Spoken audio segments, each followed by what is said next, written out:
ความตลามันเจ้าเปลี่ยนเอ็นแหงลูกกระปัดมันเจ้าเป็นอันแลงเนื้อพัวเนื้อสากเขาตั้งเฮาไปอยู่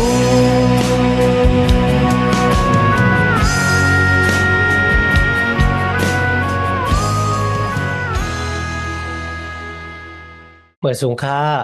พี่น้องพร้อมยินเสียงใต้ตีนนับยำกุศกูปาแก้มดิกดังสายลมอีกบาดังขาวลงแรงเบิงไหลมาโหบโทบโหบยากันกว่าทางวันหนึ่งเขาย้อนหาตั้งหักเมตตาตั้งนินจาตั้งโซมเซอร์มนเปียวตีลูกตีเถาลาพลาเป็นเจ้าเฮาขามาแต่อยู่ในหัวใจเฮาขากว่า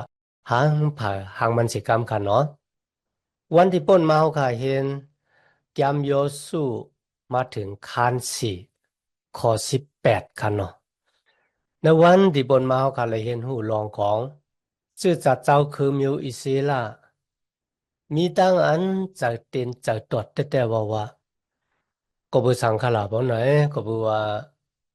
คนที่ตึกหากเกิดมาในข่าวตั้ง40ปีเมื่อเขาไปอยู่ในเถินแรงหลวงในคันนะและยินปู่มวนเขาปอเขาแม่เขาลัดนี้เขาว่าพระเป็นเจ้าผีน้ำปางหลายแรงออกโมเสสป้าเขามาถึงที่น้ำปางหลายแรงพระเป็นเจ้าเลยผีน้ำปางหลายแรงออกมันก็ตังขึ้นเหมือนเจ้าหนังหน้าผา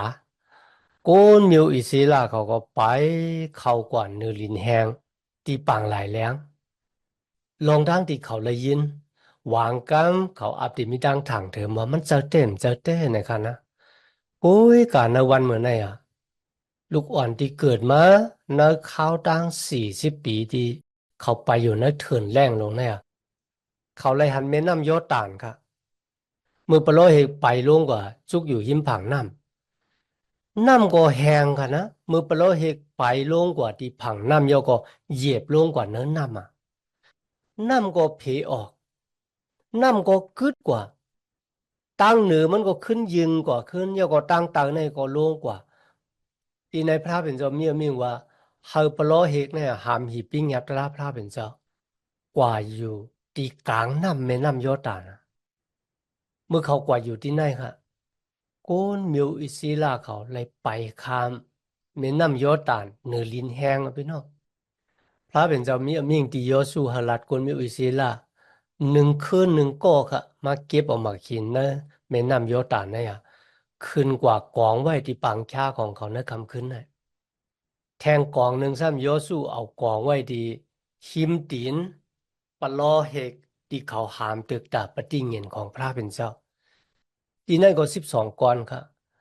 มันเยิงถึงกลมิวอิซิรา12คืออีกบาดังตั้งอันพร้อมเสียงเปียงปากกันค่ะเนาะในคืนนั้นค่ะกลมิวอิซิราเขาชาปังชาอยู่ที่จิลากาลา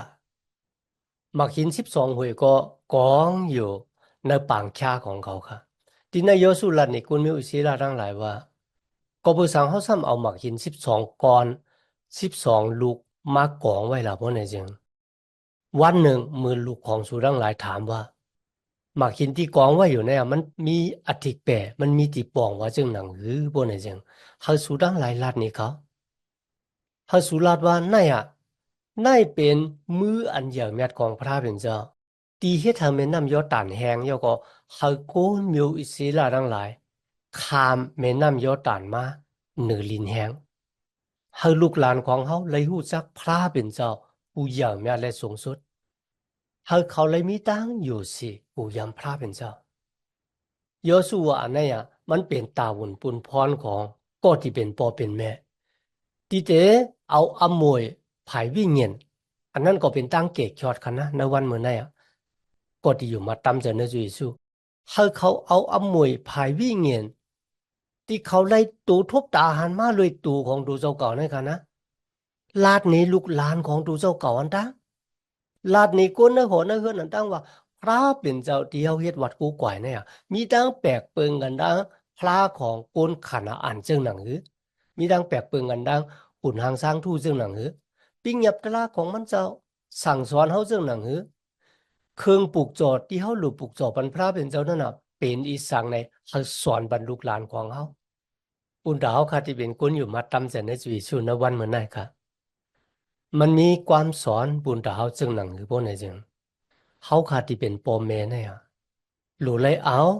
ข่าวตลาดังเกะขอดตกขอดเพียวถึงกวนในหอในเฮือนตีลูกล่างของเขาข่าวอ่อนตั้งเปืนค่ะอ่อนตั้งเขามาอยู่มาตั้มเจนในจุยสุคริตจุดอัสักด้านของเขาเปลี่ยนจึงหนังวายเสียอยู่มาตั้มเจนในจุยสุคริตอ่ะเจ้าเยซูคริสต์บ้านเนี่ยมีอาณาจักรโคแลกลายค่ายปูดบ้านโหเจ้าเหมืออัสักเหมือจึงหนังเฮ็ดเขาเลยขามตั้งอันแลกลายค่ายปูดมาจึงหนังอักยังจะลิกดาของเขาหรือสินั่นก็ตั้งมุมมองในอนาคตตั้งมุมมองในกัมพาโลกาในป่าค่ะนะเขามีตั้งมุมมองที่มันแมนจีจะที่มันเข่งเจ้าหนังเอาอมวยภายวิ่งเงินตั้งเกจอดในจุยสู้ในลัดนี้เขาพี่น้องครับมีสังดีเป็นมุนสเลใหญ่ที่สุดนำเลอเสในตั้งอันเอาตราดังเกจอดของพระเป็นเจ้าตุกขอดแผ่วถึงลูกหลานของเขาค่ะอันนี้เป็นมุนสเลที่ใหญ่ที่สุดค่ะนะก็เพราะฉะนั้นอย่าไปปล่อยให้ลูกหลานของเขาค่ะเนี่ยออกนอกเส้นทางของพระเป็นเจ้าตกซุ่มตั้งเกจอดกว่าในอย่าอะไรเป็นนะครับที่นายโยสูขึ้นหลัดนี้คุณมีอิสระทั้งหลายว่าตั้งอันพระเป็นเจ้าเพแม่น้ำโยร์ดานถ้าสูบไปกว่าเนลินแห้งเลยนะปุณดา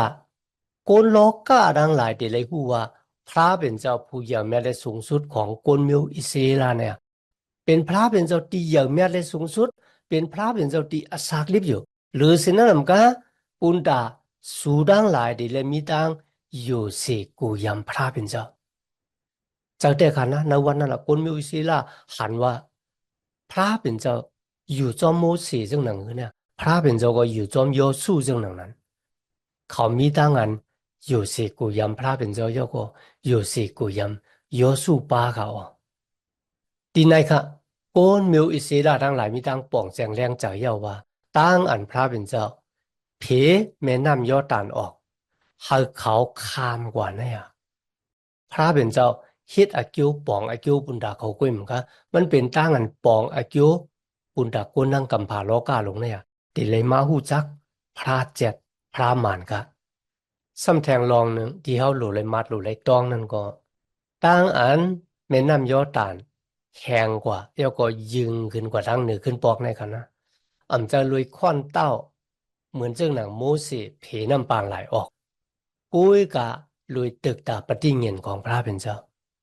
ปลอเหกเป็นผู้ที่หามตึกตาปฏิเงียนพระเป็นเจ้าเหยียบลงก่อนนั้นน้ำแห้งเขาก็มาจุกอยู่เนื้อกลางไม่น้ำยอดตานมันปองว่าตึกตาปฏิเงียนของพระเป็นเจ้าเนี่ยเป็นผู้ที่อ่อนโหดโทนากลมิวอิเซลาทั้งหลายในวันเหมือนในเขากาทั้งหลายที่เป็นลูกล่างตะเปเจ้าเยซูเขาคำนี้เจ้าเยซูเป็นผู้ที่อ่อนโหดโทนาเขาขากว่า เป็นผู้ที่มีอาณามุนพุงดันคูอย่างเนี้ยเป็นผู้ที่ตายเหนือเสาลักว่ามือเป็นผู้ที่ไล่ขามตั้งอันผังไว้เลยเมื่อทนถึง3 วันลูกกำลังตายขึ้นดิบมาสารขึ้นมือกว่ามึงกังเอามือเมแฮนที่อยู่ที่เสาไว้บนดาวค่ะวายสินั่นมันเจ้าก็เขาวิ่งเห็นมดจังพระเป็นเจ้าเนี่ยมามีอยู่เลยกันจอมเอาค่ะก็เพราะฉะนั้นอย่าลืมค่ะนะว่าเขาค่ะที่เป็นลูกล่างพระเป็นเจ้าเนี่ยเขาค่ะมีวิ่งเห็นมดจังพระเป็นเจ้า อ่อนส่งเนตังเขาค่ะปุ่นดาเด็กเขาปล่อยตึกไผ่วิ่งเงินเขาค่ะแต่มีตังเป็นเนี่ยปล่อยตึกไผ่วิ่งเงินไรนั่นก็หลู่ไรอิงปึงอาโกวิ่งเงินหมดสั่งของพระเป็นเจ้าเขากำแนวค่ะมาถึงโยสุคานหาค่ะในคันเนี่ยเดี๋ยวมีรองดังอาเยใหญ่อยู่3 รองกันนั่นไว้ค่ะนะรองที่1กนเมืองคานาอันค่ะมาได้เป็นกนอมอลลีกนเยบูซีเจ้าเนี่ยค่ะนะอีกประดังคุณอคำของเขามีดังกูดังเฮดอกนมีอิสิละรองที่2นั่นก็เป็นป้าเป็นเจ้ามีอมิงฮายอสุขามปอยมังกลาปัดปลายนางปันกนมีอิสิละรองที่3นั่นก็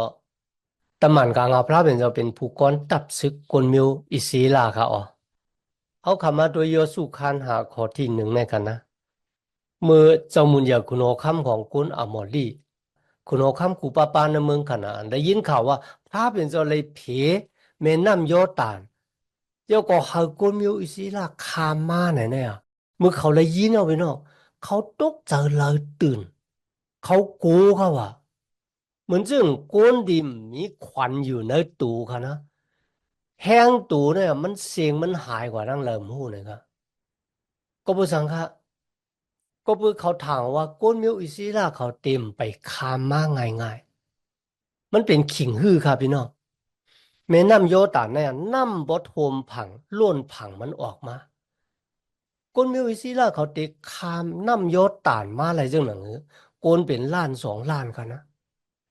ตีเฮ็ดขู่ก็มันก็มันจะง่ายกันนะก็เพื่อจังหนังไหนเขาถามว่าเป็นจึงหือก็เขาตื่นเต็มเมเฮียนตู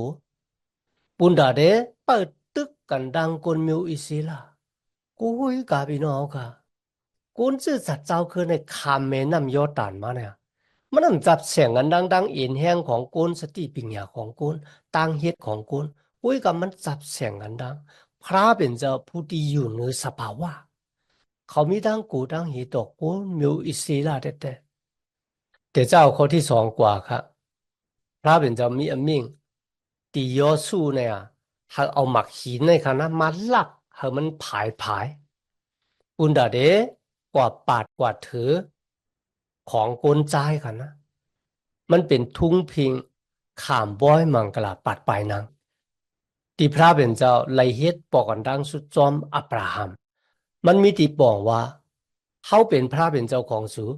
และสูเป็นโกนของเขาค่ะอันนี้เป็นกติสัจจะก็เพราะฉะนั้นโกนมิวอิซิลาเขาหลุดเลยเขา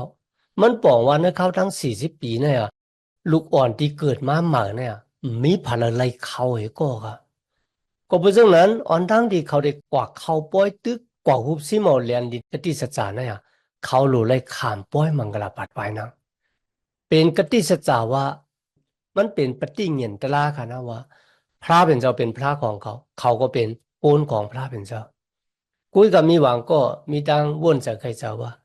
อ่าก็บริสังพระเป็นเจ้าซ้ำเขาขามป้อยมังกรปัดไปนางขิงให้อันโป้หึงโป้นั้นเขาก็หลู่ไล่กวาดตึกซึกยาวพี่น้องครับตั้งอันขามป้อยมังกรปัดไปนางเนี่ยมันเฮ็ดให้เจ็บหลายวันเขามันจะง่ายกว่ากันนะ โยสู้เลยเฮ็ดปล่อยข้ามมังกรปัดปลายนางปันเขาครับก็บอกว่าคนมีอิสระที่ออกเมืองอียิปต์มานั่นน่ะลุยตั้งอันเขาถิงแบบพระเป็นเจ้าและพระเป็นเจ้าให้เขาตายในเถินแรงลงในครั้ง40 ปีนั่นกันนะโกนจุบมาเนี่ยหลู่เลยเข้าเนี่ยโยสู้ก็เฮ็ดจอมหนังอมิงของพระเป็นเจ้าให้เขาเลยข้ามป้อยมังกรปัดปลายนางที่นั่นก็ในโคที่เก่าครับพระเป็นเจ้าลัดต่อโยสู้ค่ะนะเมื่อไหร่นะครับเขาเลยจริงอ๋อตั้งอันดีอกดีอายตั้งอันตกแต่มออกในหัวใจของสูกว่ามันบอกว่าพระเป็นเจ้าจริงเอาสภาวะภายแต้มเจอเฉพาะตั้งอันยามเป็นกีคานั่นน่ะมันจะจริงออกว่าเฮาป้นนาของมันเจ้าเฮาป้นนาของคนมีอิสระทั้งหลายพี่น้องค่ะลองในก็ง่ายได้กันนะ ก้นที่ยามเป็นขี้ค้าในข่าวตั้ง430 ปีปัดเทาเป็นมาถึงพ่อแม่เจ้าก็มาถึงเฮาเนี่ยอาโลเป็นขี้ค้าหลายโจอาสากลก็บ่จังไหนเจอเฉพาะทั้งอันเป็นขี้ค้านั่นน่ะมันยังเตอยู่ทีไหนค่ะวายเสข้ามป้อยมังกรปัดปลายนังเอาพระเป็นเจ้าก็กิ่งสภาวะภายแต้มเจอเฉพาะตั้งอันเป็นขี้ค้านั่นน่ะ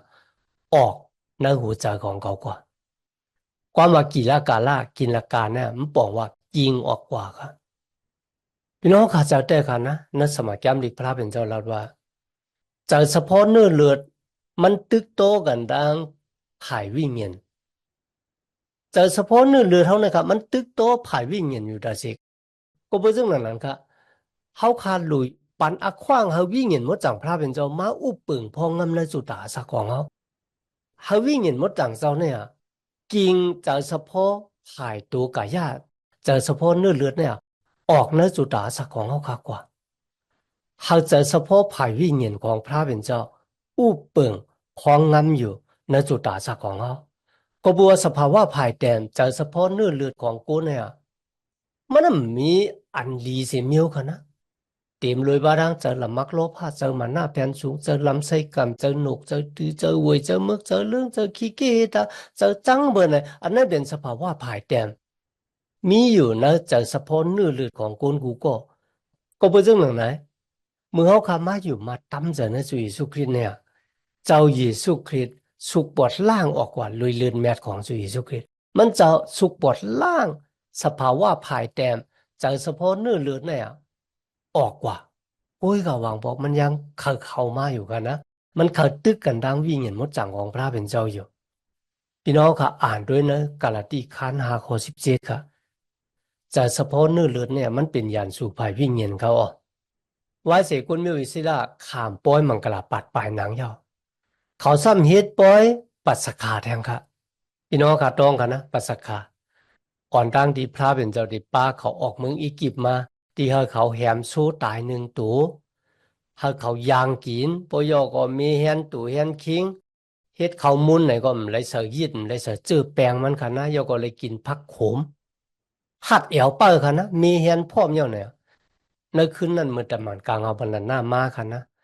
มือหันเลือดตีตาอยู่ที่ขอบพักตูของคนมิวอิสระตะมันวันละหน้าก็ป้นกว่าก้อยกะลูกโหปีของคนมิวอียิปต์แหละลูกโหปีของสัตว์ของคนมิวอียิปต์ตายเสียงอิสราหลอดกะที่ในเขาก็เลยเฮ็ดป้อยปัสสขาคุกจะไล่ตั้งหักของพระเป็นเจ้าพุงตันโกของพระเป็นเจ้าที่เลยเฮ็ดหลอนดีอามในเมืองอียิปต์ตัวป้อสมุนเดียวคุณหอคำปล่อยเขาออกป้นสีดังนั้นเป็นขี้คามาเขาเฮ็ดป้อยปัสสขาให้ครับวายสีเฮ็ดป้อยปัสสขาย่อตื่นขึ้นมากลางเลยครับเขามุนมาหน้าเนี่ยตียามอยู่เหนือผ้าตกลงมาก็ตกลงมาก็ปือสังกันแล้วว่าเนี่ยก็ปือว่าเขาเลยกินหมักเข้าห้องน้ำของเมืองคณาอันแต่เจ้าวันมาเหลือในกว่าเขามุนมาหน้าตียามตกลงมานั่นนะเลยกึดกว่าในเขาอ๋อพี่น้องครับเวลาถึงเขามุนมาหน้าเนี่ยมันเยื้องถึงพระลายคาลาเพราะในเชียงมันเยื้องถึงเจ้าเยซูคริสต์เขาเจ้าเยซูคริสต์เลยลาดในโยฮันคัน6:49-51ค่ะนะปูหมอนนายหมอนของสูเลยกินข้าวมุนหมาหน้าเนื้อเถินแรงลงข้าวทั้ง40 ปีเย่าก็ตายกว่ากุยกะเขาเนี่ยเขาเป็นข้าวมุนหมาหน้าที่ลูกที่เมืองกลางหาวเป็นข้าวมุนหมาหน้าอันเจ็ดนะคะนะเป็นตั้งกินอันเจ็ดนะคะพวกคนก็เลยกินเขาพวกไหนก็นั่นเต็มตายก็นั่นเต็มมีอสักเถาละตั้งกินที่เขาปั่นที่โลกาเนี่ยก็นั่นอ่ะเป็นเลือดตั้งเนื้อของเขาเนี่ยสุยสุเลยลาดจังเลยนั่นมันเยื้องถึงตั้งอันจุยสุเตมาขามตอกจับตายในสลักว่ามึงที่มันเจ้าเกี่ยวมันนะกับผาโลกาเยื้องหมายของมันเจ้านั่นก็ปุนดาเตจุนอาสากมันเจ้ามาถูดเอาโกนโลกาเนี่ยเฮาเลยหับตั้งเกียจอดจอยโกนโลกาออกปนมุนรอสีบูดาเปตอาณาผีให้พื้อให้แลตามบูดาเปตเนื้อหมอภัยงลายหลงมันเจ้าเฮ็ดออกเมียงเย้า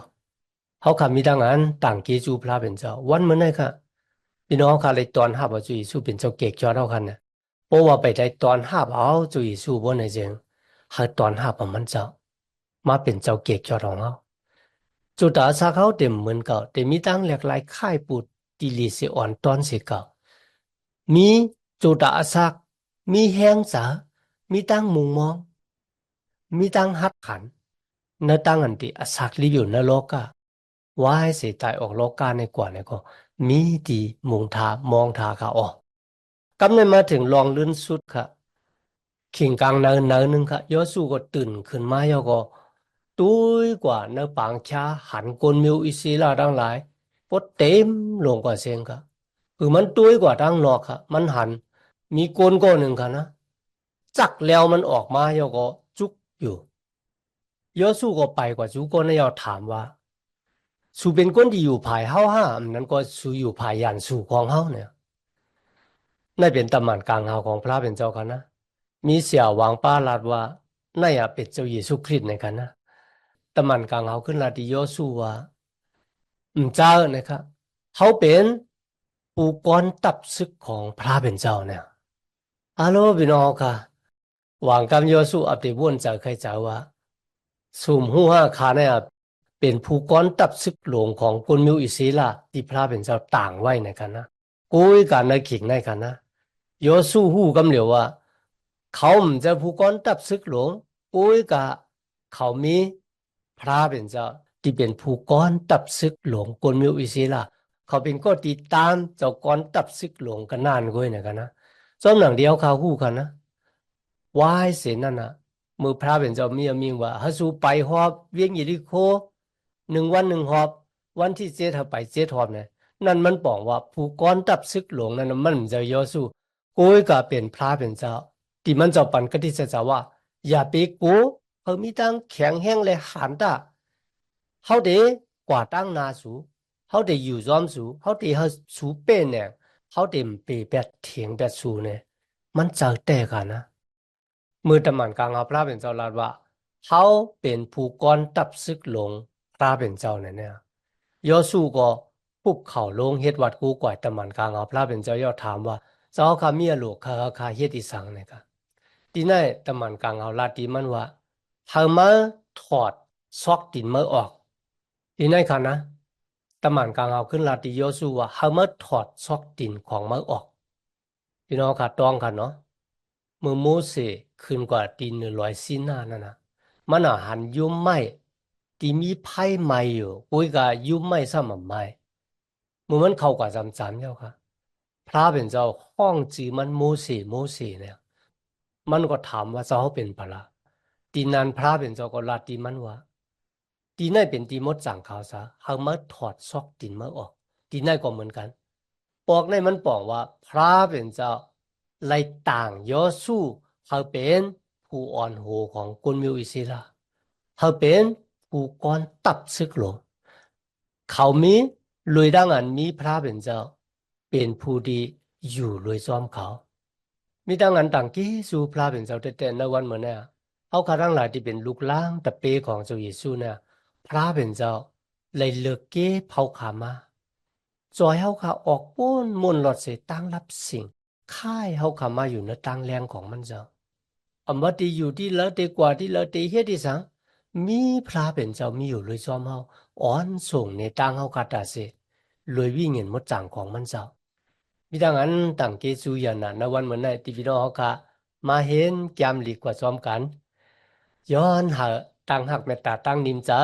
ตั้งโจมซื้อมนเปียวตีลูกตีเถาลาพระเป็นเจ้าค่ะมาแต่อยู่ในหูสาวค่ะกว่าหางผ่าหางมันเสกรรมค่ะมาสงค่ะความตลามันเจ้า